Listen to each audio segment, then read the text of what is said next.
En ce moment même, au sein des cellules de votre corps, un processus remarquable se déroule discrètement. On l'appelle l'autophagie. L'autophagie est le système que votre corps utilise pour se nettoyer de l'intérieur. Les protéines endommagées, les composants cellulaires défectueux et les débris biologiques sont identifiés, décomposés et recyclés en nouveaux matériaux de construction. En d'autres termes, vos cellules possèdent leur propre programme de réparation et de recyclage intégré. Ce qui est encore plus surprenant, c'est que l'activation de ce processus ne nécessite ni médicaments, ni compléments onéreux, ni équipement spécial. Vous pouvez le déclencher avec quelque chose d'incroyablement simple. Vous arrêtez de manger pendant une certaine période. Mais c'est là que beaucoup de gens se méprennent sur le jeûne.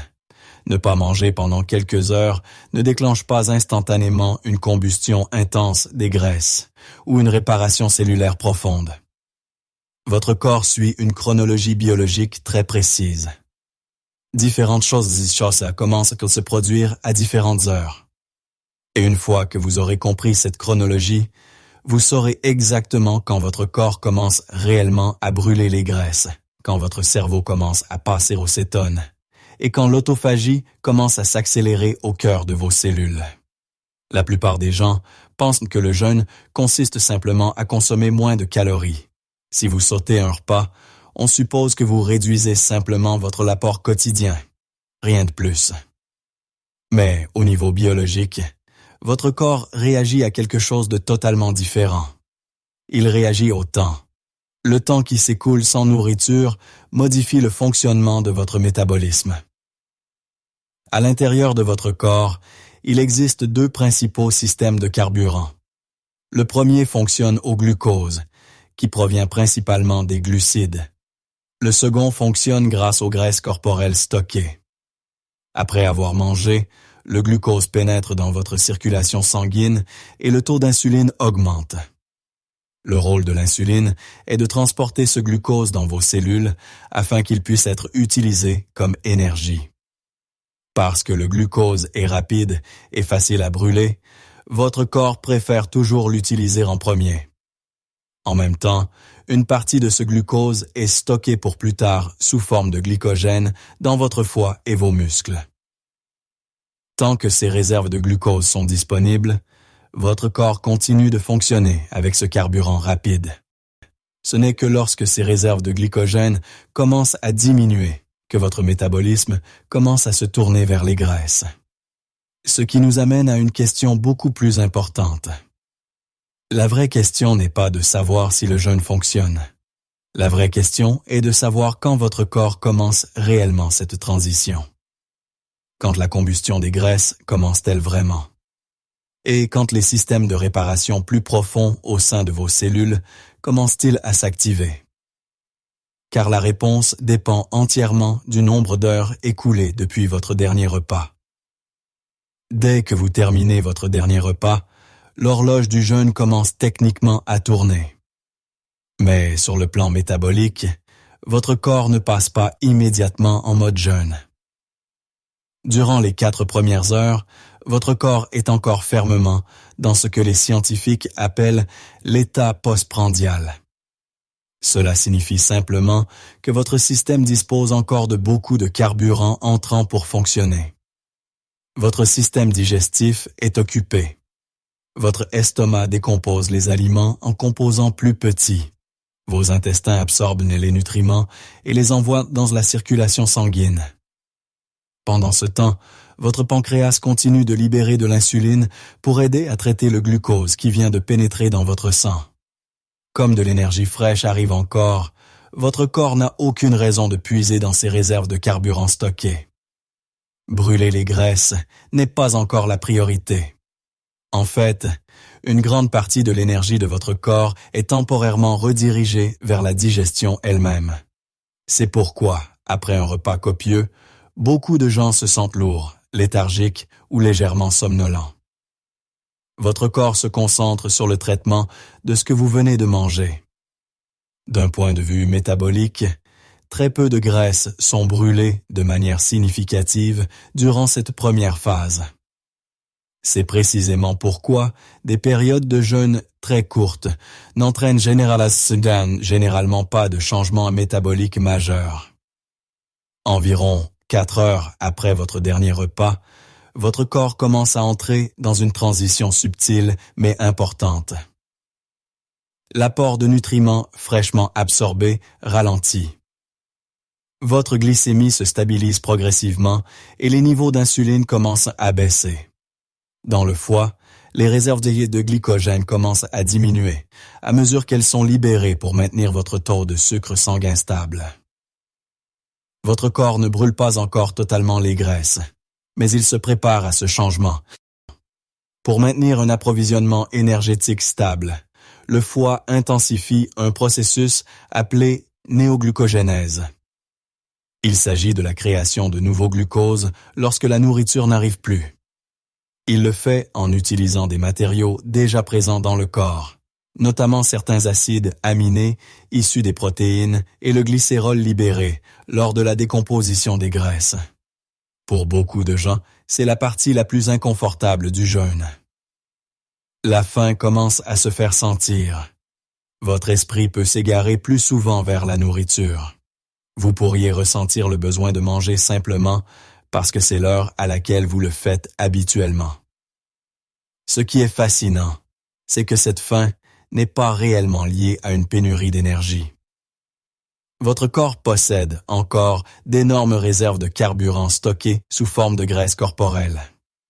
Au lieu de cela, une grande partie du signal de la faim provient de l'hormone gréline, ainsi que de la réaction du cerveau à des habitudes alimentaires familières. Cette étape est souvent appelée le cap de la faim. Beaucoup de gens abandonnent précisément ici. Mais juste après ce point, les changements métaboliques plus profonds sont sur le point de commencer. Une fois que vous avez passé le cap de la faim et atteint environ 8 heures depuis votre dernier repas, quelque chose d'important commence à changer. Votre corps ne dépend plus principalement de la nourriture entrante ou du glucose facilement disponible. Le glycogène stocké dans votre foie a diminué de façon constante, et le métabolisme commence à chercher une source de carburant plus durable. C'est là que les graisses corporelles stockées commencent à jouer un rôle beaucoup plus important. Les cellules adipeuses commencent à décomposer les triglycérides en 2 composants, les acides gras libres et le glycérol.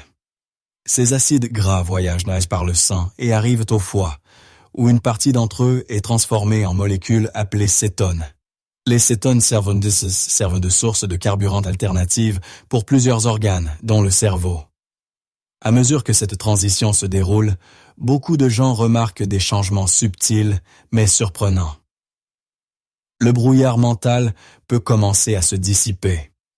L'énergie semble plus stable. La concentration devient plus facile.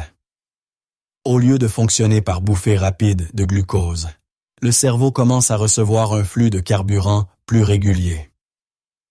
En même temps, l'environnement hormonal se modifie de manière à soutenir cette transition métabolique. L'insuline reste basse. L'hormone de croissance commence à augmenter, aidant à protéger les tissus musculaires. Et la noradrénaline augmente, encourageant la libération de l'énergie stockée. À ce stade, le corps ne se prépare plus à brûler les graisses. Il a commencé. Tandis que le corps s'installe dans ce nouvel état métabolique, un autre processus commence discrètement à prendre de l'ampleur au sein de vos cellules.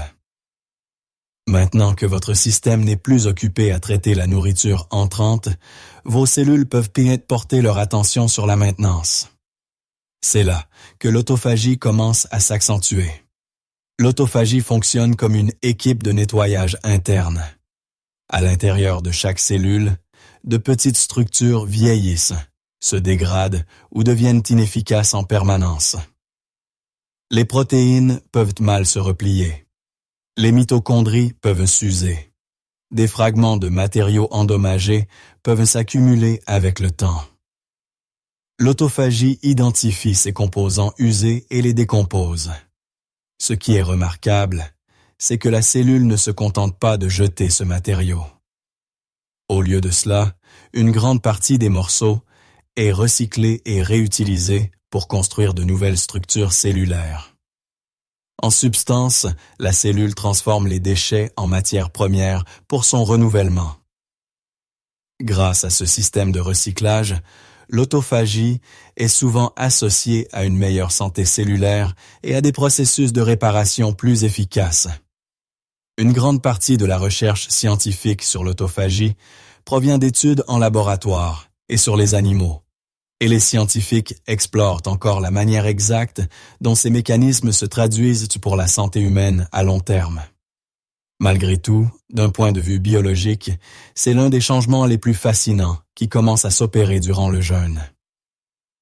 À mesure que le jeûne se prolonge au-delà de 12 heures, votre corps commence à fonctionner dans un état sensiblement différent. À ce stade, la transition est en grande partie terminée. Au lieu de dépendre du glucose, votre métabolisme fonctionne désormais principalement grâce aux graisses stockées et aux cétones qui en découlent. L'approvisionnement en énergie devient plus stable et bon nombre des fluctuations liées aux repas fréquents commencent à s'atténuer. À l'intérieur du corps, la mobilisation des graisses est désormais plus efficace. L'énergie stockée est libérée de manière contrôlée et constante, fournissant du carburant aux muscles, aux organes et au cerveau. L'autophagie se poursuit discrètement en arrière-plan, tandis que l'hormone de croissance reste élevée, aidant à préserver les tissus maigres, même si le carburant stocké est utilisé. Vers la 14e heure, un autre changement commence à apparaître. Certaines voies de signalisation de la croissance, notamment celles connues sous le nom de mTOR, commencent à ralentir. Lorsque ce signal s'apaise, le corps met moins l'accent sur la croissance et davantage sur la réparation et l'entretien. Chose intéressante, beaucoup de gens rapportent que la faim commence à s'estomper durant cette période. Le corps s'est adapté à sa nouvelle source de carburant. Pour de nombreuses personnes, cette fenêtre entre 12 et 16 heures représente le moment où plusieurs bénéfices s'alignent. La flexibilité métabolique s'améliore. La combustion des graisses devient efficace. Et les systèmes internes responsables de la réparation continuent leur travail. Une fois que vous avez passé le cap des 16 heures, votre corps est désormais profondément adapté au jeûne. La graisse fournit la majeure partie de votre énergie. Les cétones circulent régulièrement. Et bon nombre des principaux commutateurs métaboliques ont déjà été actionnés. À ce stade, il se produit quelque chose d'intéressant. Les bénéfices ne continuent pas d'augmenter au même rythme. La recherche suggère que bon nombre des changements les plus importants du métabolisme ont déjà eu lieu durant la phase précédente, particulièrement entre 12 et 16 heures. Prolonger le jeûne peut encore apporter des effets supplémentaires, mais la courbe commence à s'aplatir. Pendant ce temps, d'autres signaux dans le corps peuvent lentement commencer à augmenter. Les hormones du stress comme le cortisol peuvent augmenter si le jeûne se prolonge trop longtemps. Dans certains cas, un jeûne prolongé peut également amener le corps à décomposer davantage de protéines, surtout si les besoins énergétiques deviennent trop élevés. Cela ne signifie pas que les jeûnes plus longs soient toujours nocifs, mais cela signifie que plus n'est pas automatiquement mieux. Pour beaucoup de gens, une fenêtre de jeûne située entre 14 et 18 heures constitue un équilibre pratique. C'est assez long pour activer la combustion des graisses et la maintenance cellulaire, tout en étant assez court pour rester soutenable. La façon dont vous rompez le jeûne compte également. Rompre votre jeûne avec des aliments denses en nutriments, en particulier des protéines et des graisses saines, aide votre corps à revenir en douceur à l'état postprandial. Le jeûne n'est pas un remède miracle, mais lorsqu'il est utilisé de manière réfléchie, il peut devenir un outil métabolique puissant qui travaille avec votre biologie au lieu d'aller à son encontre.